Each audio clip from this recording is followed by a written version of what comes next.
आत्मा ये सिर्फ एक शब्द नहीं है, ये वो सवाल है जिसका सच आज तक सामने नहीं आया। आपने कभी सोचा है जब आप आईने में खुद को देखते हैं तो जो आपको दिख रहा है क्या वो आप हो, या वो सिर्फ एक शरीर है जिसे आप चला रहे हो? और अगर ये शरीर एक खत्म हो गया तो क्या आप भी खत्म हो जाओगे या कुछ बचा रहेगा? यही सवाल है आत्मा का। ये आत्मा एक ऐसी अबूझ पहेली है जिसे आज तक कोई सुलझा नहीं पाया। न जाने कितने लोगों ने आत्मा के बारे में लिखा, पढ़ा और रिसर्च की, पर सच्चाई कभी कोई नहीं जान पाया। हर कोई इसे अपने अपने तरीके से समझने की कोशिश करता रहा, लेकिन अब तक कोई भी इसे पूरी तरह नहीं समझ पाया। पर मैं उम्मीद करता हूं कि जो भी मेरी इस वीडियो को पूरा देख लेगा, आत्मा को देखने का उसका नजरिया पहले से कहीं ज्यादा स्पष्ट और गहरा हो जाएगा। इसलिए वीडियो को बिना स्किप किए लास्ट तक पूरा देखना और कमेंट करके जरूर बताना कि आपको आत्मा के बारे में कितना सच समझ आया है। नमस्कार, मेरा नाम है राजीव कश्यप और इस चैनल पर हम पुराने बिलीफ, ट्रेडिशंस और कॉन्सेप्ट को लॉजिक, साइंस और मॉडर्न थिंकिंग के साथ समझते हैं। मेरा उद्देश्य किसी धर्म या व्यक्ति के खिलाफ जाना नहीं है, बल्कि अज्ञानता, अंधविश्वास और कंफ्यूजन को खत्म करना है। आत्मा शब्द का सबसे प्राचीन प्रयोग वेदों में मिलता है, खासकर ऋग्वेद में, जहां इसका अर्थ आज वाले आत्मा जैसा बिल्कुल भी नहीं है, बल्कि स्वयं, सांस या जीवन शक्ति के रूप में हुआ है। एक मंत्र है ऋग्वेद का, सूर्यो आत्मा जगतस्तु पश्च, जिसका अर्थ है कि सूर्य चल और अचल पूरे जगत का आत्मा है, अर्थात जीवनदायिनी आधार है पूरे जगत के लिए।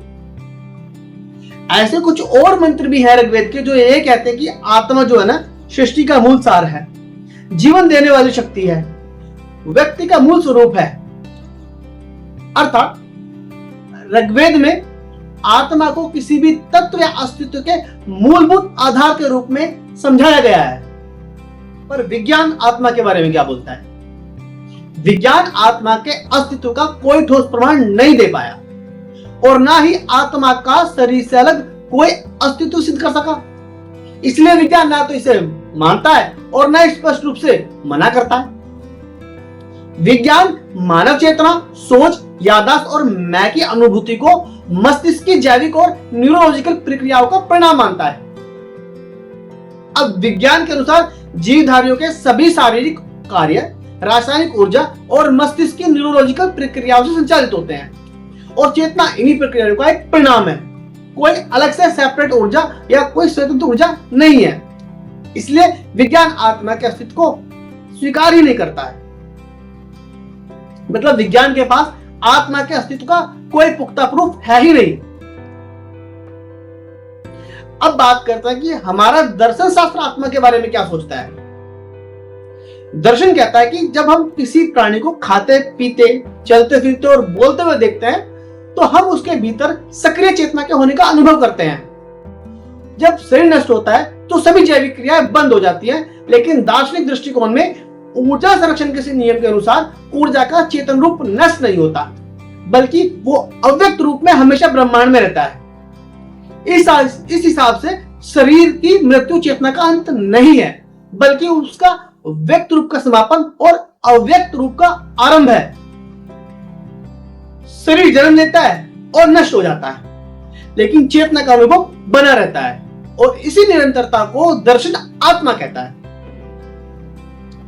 तो विज्ञान ने बताया कि उसके हिसाब से आत्मा क्या है, दर्शन शास्त्र ने बताया कि उनके हिसाब से आत्मा क्या है, लेकिन एक असली सच और भी है जो आज तक तुमने ना तो कहीं सुना होगा ना कहीं पढ़ा होगा। वास्तव में आत्मा कोई भौतिक इकाई है ही नहीं, कोई फिजिकल एंटिटी है ही नहीं, बल्कि एक मूलभूत आधार है जो चेतना, अनुभव, स्मृति और पहचान का संयुक्त रूप है। अब चेतना जो मस्तिष्क की प्रक्रियाओं के माध्यम से पैदा होती है, प्रकट होती है, वही आत्मा को ब्रेन से कनेक्ट रखती है। पहचान इसके रूप को विस्तृत करती है और स्मृति का अनुभव इसे स्मृत बनाते हैं, वह निरंतरता देते हैं।